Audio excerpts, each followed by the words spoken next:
Making headlines this hour. Minister of Islamic Affairs announces Islamic libraries will be established in all Islamic centers before the end of this year. Tourism Ministry issued a final extension to registered travel agencies until 2 p.m. on the 31st of July to submit their annual reports. And Youth Ministry extends the deadline for submissions to the Civil Society Award.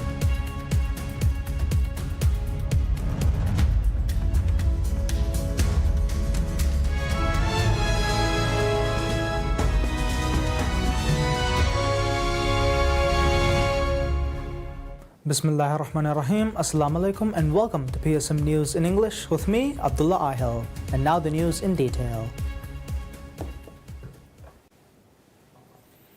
Minister of Islamic Affairs Dr. Muhammad Shaheen Ali Saeed announces that Islamic libraries will be established in all Islamic centers throughout the country before the end of this year. Speaking during the official inauguration of the newly developed Islamic library at King Salman Mosque, Dr. Shaheen highlighted that the initiative to establish libraries within mosques and to revitalize mosque spaces is a key component of President Dr. Mohamed Muizz's broader vision for the Islamic community in the Maldives. As part of this vision, the minister revealed the government is looking to establish libraries in every Islamic center in the Maldives by the end of the year. During the event, Minister Dr. Shaheen called upon Islamic scholars and Maldivian authors to contribute their valuable publications to the library. He noted that the realization of this library was the result of the hard work and dedication of many individuals to whom he extended heartfelt gratitude. Establishing Islamic libraries across the country's mosques and Islamic centers remains a key pledge of President Dr. Mohamed Muizz's administration. Efforts to establish a library in 3 islands, including Ungu Faru, Ra Atoll, Tinadu, Gaftal Atoll, and Diddu Ha Alf Atoll, are already underway, with the library in Diddu Islamic Center scheduled to be inaugurated next month. The Ministry of Tourism and Environment issues a final extension to registered travel agencies, granting them 2 p.m. on the 31st of July to submit their annual reports. The move comes in response to widespread non-compliance with the original June 30th deadline as stipulated by the Maldives 20 travel agency regulation. Under the current regulatory framework, licensed travel agencies are required to file an annual report detailing the previous year's operations with the ministry by the 30th of June. Failure to meet the deadline may result in the revocation of operational licenses. The ministry acknowledged that a substantial number of providers had missed the original cutoff. In light of these lapses, the ministry authorized a final grace period and stated clearly that submissions received after 2 p.m. on the 31st of July will not be accepted. Any travel agency failing to comply by the revised deadline, according to the ministry, will face immediate revocation of its license to conduct travel agency services. Reinstatement will require a fresh application and approval under the ministry's standard licensing procedures.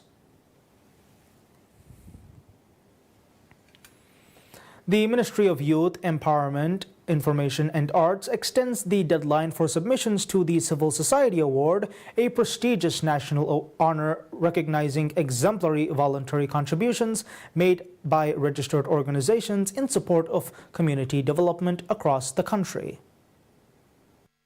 The application window, first announced on the 28th of May, was set to close on the 10th of July. The ministry has since confirmed that submissions will be accepted until 1 p.m. on the 17th of July, providing additional time for eligible organizations to complete the process. The Civil Society Award is structured across 9 categories, each reflecting a distinct area of societal advancement and cultural heritage. Among these is the protection and empowerment of women, children, and youth, highlighting initiatives that safeguard rights and foster personal and communal development. Contributions within the disability sector are also recognized with particular attention to programs promoting equitable access and inclusion. Educational advancement features prominently, celebrating efforts that enhance learning and academic achievement. Alongside this is the preservation of craftsmanship, honoring organizations dedicated to sustaining traditional skills and supporting artisanal innovation. Maldivian cultural continuity forms another category, encompassing the protection of local customs, historical legacies, and and the Divihi language. Innovation is addressed through the revitalization of the arts and the evolution of the information and communication technology or ICT sector. Environmental stewardship is acknowledged through projects aimed at safeguarding the natural landscape. Public health initiatives are recognized for improving societal well-being, while the final category addresses narcotics prevention, commending programs that mitigate drug-related harm and reinforce community resilience. Eligibility for the award is confined to registered civil society organizations. To qualify, applicants must have submitted their annual reports to the Registrar of NGOs within the designated time frame over the past 2 consecutive years. Organizations must also have steering committees whose terms remain valid at the time of submission. Applications may be submitted at the ministry's counter at the Maldives Center for Social Education or electronically via email to awards@youth.gov.mv.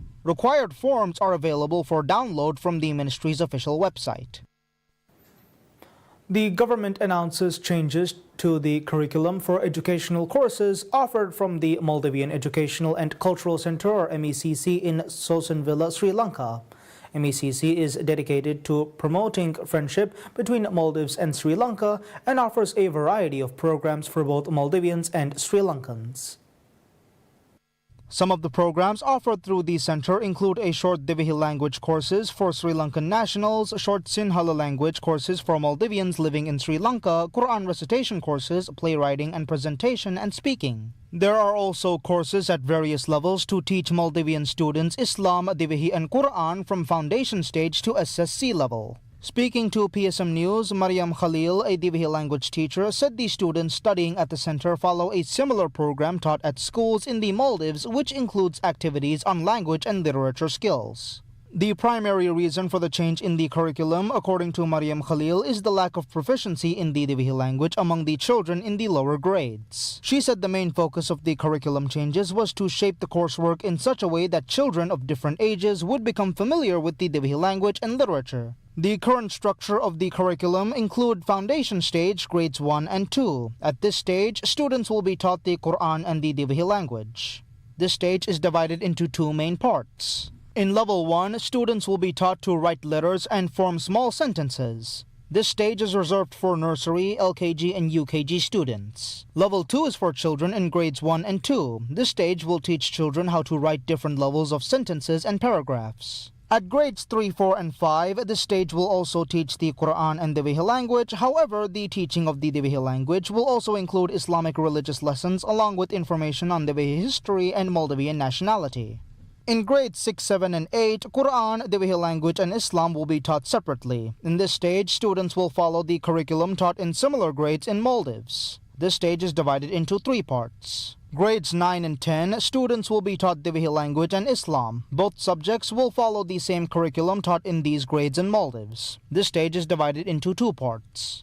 Mariam Khalil pointed out that the curriculum change has yielded a positive impact with a 100% pass rate in the SSC examination last year. Sosanvilla is currently teaching 3 days a week, including Mondays, Tuesdays and Wednesdays.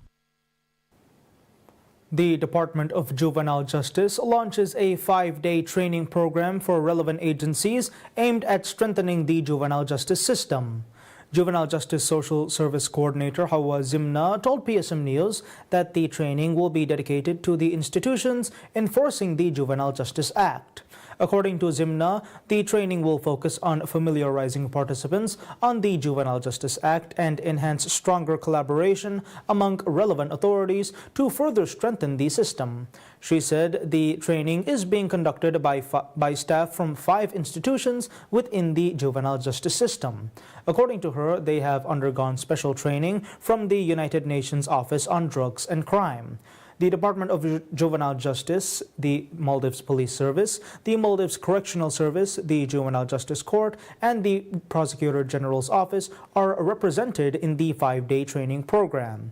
Since the inception of the Juvenile Justice Act in 2019, 9 such training programs have been conducted for relevant agencies. The Act aims to promote the protection, preservation, and development of the physical, mental, spiritual, and intellectual and social well-being of children in order to promote family values in nation building. The Act also aims to avoid the adverse effects on juvenile offenders from the criminal justice system largely designed for adults. The Maldives Industrial Fisheries Company, or MIFCO, the state-owned fisheries operator, says the company has seen a notable surge in vessel landings and payments to fishing crews. That growth is largely being driven by a presidential directive issued by Dr. Mohamed Muiz, under which fishermen are to be compensated within 48 hours of landing their catch. Introduced on Fishermen's Day in 2024, the policy has quickly gained traction throughout the country. Government officials believe the country's fishing sector is undergoing a pronounced revival, fueled by a state-led initiative mandating expedited payments to fishermen, an intervention analysts say has precipitated a surge in maritime activity and overseas seafood exports. Recent data from MIFCO show a steep increase in fleet operations. In the latest reporting week, 379 boats offloaded their catches, an uptick of 55.9% compared with 243 vessels in the week prior. Payments to crews reflected that escalation, rising to $1.56 million, more than doubling the $733,000 and $1.10 dispersed in the previous week. The single busiest day was Monday, when 75 vessels yielded a payout of $334,378.11. Government officials have credited the fast-track payment model with restoring trust among fishermen, many of whom had long voiced concern over delayed compensation. By removing financial uncertainty, the policy has encouraged wider participation and expanded economic activity across the sector. Support for that assessment comes from the Maldives Monetary Authority, or MMA, the central bank, whose monthly statistics report cites a clear correlation between reliable payments and increased fishing and export volumes. In the first 5 months of the year, the Maldives exported 38,800 metric tons of fish, a 66% rise compared with the 23,356 metric tons shipped during the same period in 2024. Most of those shipments consisted of chilled and fresh skipjack tuna. Between January and May, exports of this variety reached 35,260 metric tons, up 79% from the 19,689 metric tons recorded in the equivalent period a year earlier. To solidify these gains, the government of President Muiz has outlined an ambitious strategy to position fishing as a central pillar of national income. Development efforts now underway are focused on expanding port infrastructure, improving logistics, and resolving long-standing inefficiencies. Officials have pledged to deliver these reforms within the government's first 3 years in office.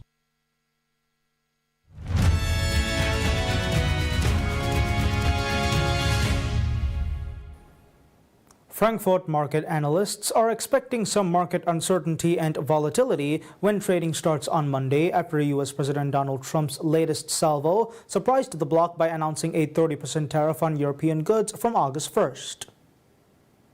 Karsten Brzezinski, global head of macro at ING, said Trump's move, if enacted, could potentially push Europe back close to a recession. Brzezinski told Reuters over Zoom that is clearly a scenario Europe should try to avoid. There are calls for some quarters for Europe to take a hard stance, but says Brzezinski, a fully fledged trade war benefits no one. Brzezinski says there are some options at the EU's disposal, with options to reduce tariffs on U.S. goods in some areas and to increase purchases in others. I wouldn't even know whether the August 1st deadline is really an extremely hard deadline or whether it's not also a flexible deadline, because in the end, no one wins trade wars. They only know losers. But if the European Union was to retaliate after August 1st, I think they would first come with tariffs on U.S. goods. They would probably come up with a very gradual implementation of retaliation measures. I don't think that the European Union would really go all in terms of imposing tariffs on U.S. services, because the European Union knows that, yes, it is in a position of strength, but at the same time, the European economy is still in a very fragile state, and that starting a trade war right now would clearly dent this very tentative recovery we're currently experiencing in Europe. Until August 1st, Brzezinski says there is unlikely to be significant drops in the markets, as they will likely choose to follow the idea that a deal will be found in time. President Donald Trump threatens to impose a 30% tariff on imports from Mexico and the European Union starting on August 1st, after weeks of negotiations with the major U.S. trading partners failed to reach a comprehensive trade deal. In an escalation of a trade war that has angered U.S. allies and rattled investors, Trump announced the latest tariffs in separate letters to European Commission President Ursula von der Leyen and Mexican President Claudia Sheinbaum that were posted on his Truth social media site on 12th July. The EU and Mexico, both among the largest U.S. trading partners, responded by calling the tariffs unfair and disruptive, while pledging to continue to negotiate with the U.S. for a broader trade deal before the deadline. Trump sent similar letters to 23 other trading partners, including Canada, Japan, and Brazil, setting blanket tariff rates ranging from 20% up to 50%, as well as a 50% tariff on copper. The U.S. President said that the 30% rate was separate from all sectoral tariffs, indicating 50% levies on steel and aluminum imports, and a 25% tariff on auto imports would remain. The August 1st deadline gives the targeted countries time to negotiate agreements that could lower the threatened tariffs. Some investors and economists have also noted Trump's pattern of backing off his tariff threats. The worry is that if trading relationships are damaged, that the diplomatic relationships may be damaged as well. There's certainly the Roosevelt administration in World War II was of the view that the trade wars of the 1930s had contributed to the conditions that led to World War II. So Roosevelt's Secretary of State, Cordell Hull, was a great believer in peace through trade. It was one of the reasons he supported all of the liberalization of the international trading system after the war. The EU has hoped to reach a comprehensive trade agreement with the U.S. for the 27-country bloc. Trump's letter to the EU included a demand that EU drop its own tariffs.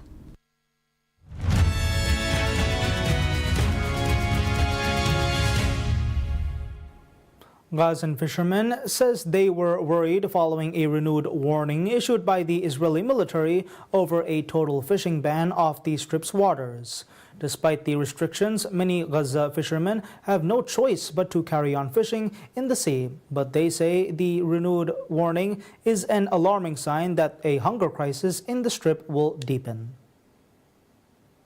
Many of those injured in the war depend mainly on the fish caught by fishermen. Hassan Al-Qaqa, a fisherman and a fish seller, said on July 12 in Gaza City, who added the ban creates a real catastrophe. The Israeli military issued a warning reminder on Saturday that entering the sea is prohibited for swimmers, fishermen, and divers. 500,000 people in the Gaza Strip face starvation, a global hunger monitor said in May, saying the Israeli blockade enclave still confronts a critical risk of famine with a high risk of one occurring by the end of September. The Integrated Food Security Phase Classification, or IPC's latest report, cited a significant deterioration in the situation since its last one in October, reflecting warnings from international agencies of an unfolding catastrophe in the small, densely populated Palestinian territory. It forecast that 2.1 million people across Gaza, roughly the entire population, would likely experience high levels of acute food insecurity by the end of September, with 469,500 of them projected to likely hit catastrophic levels. Israel cut off all supplies into Gaza from the beginning of March until late May, sharply worsening an acute shortage of food in the territory. While some food is now allowed in, aid workers say it is not nearly enough. However, the Israeli government has dismissed warnings of mass starvation. Israeli government spokesperson David Mencer said in May the IPC had constantly talked about famine. Famine has never happened because of Israel's efforts to get more aid in.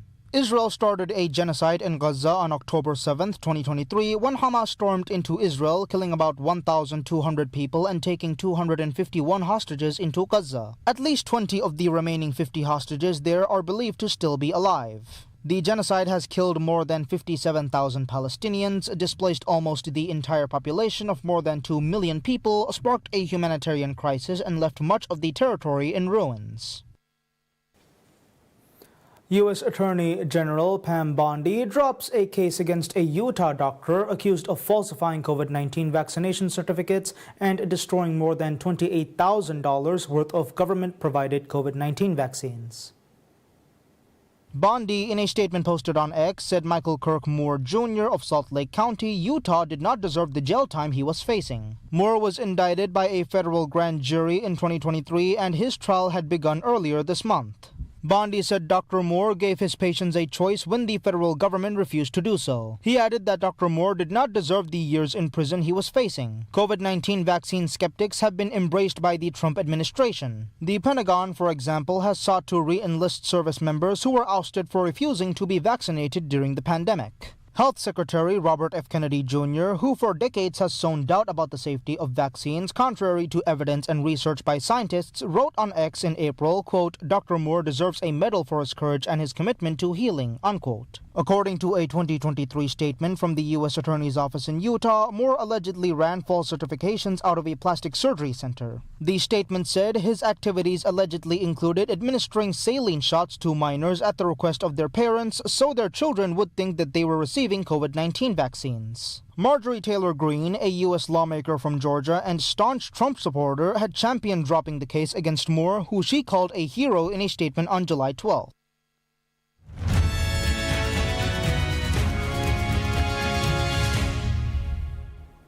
Lionel Messi extended his MLS record scoring streak with 2 more goals, which made the difference in a 2-1 victory for host Inter Miami over Nashville SC in Fort Lauderdale, Florida.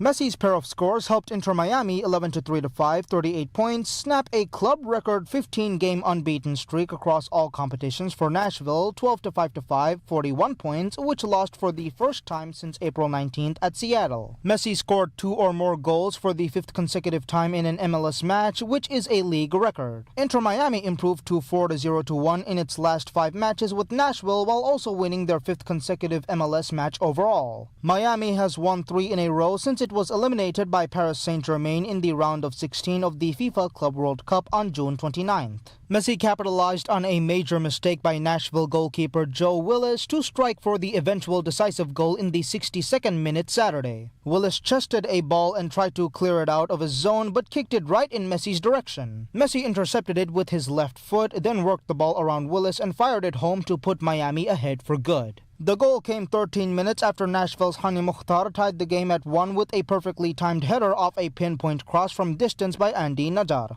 It was Mukhtar's 10th goal of the season. Patrick Yazbek also had an assist. Messi's first goal came in the 17th minute on another spectacular free kick score. Messi fired a ball precisely through a gap in the wall set up by Nashville's defenders, and it found the mark just out of reach of a diving Willis. Messi's 16 goals are tied for the most in the league with Nashville's Sam Surridge, who was kept off the score sheet on Saturday. Messi had 23 goal contributions in MLS games this season and has 22 goals across all competitions. Each side returns to action on Wednesday as Inter Miami will play at Cincinnati and Nashville will host Columbus.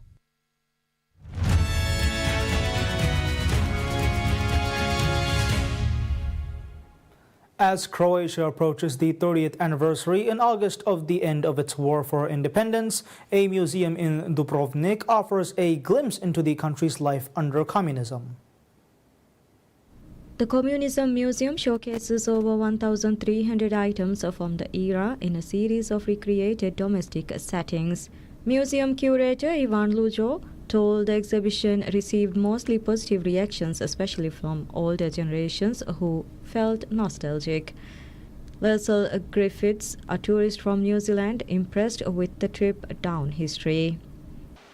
I think what this museum gives is a real balance to Dubrovnik, because yesterday we did all of the walking tours and learned a lot about how history's kind of been rewritten in Croatia, and those decades of communism have sort of been pushed aside, and they've removed statues and references to Tito, and but coming here and sort of seeing the other, the history does exist.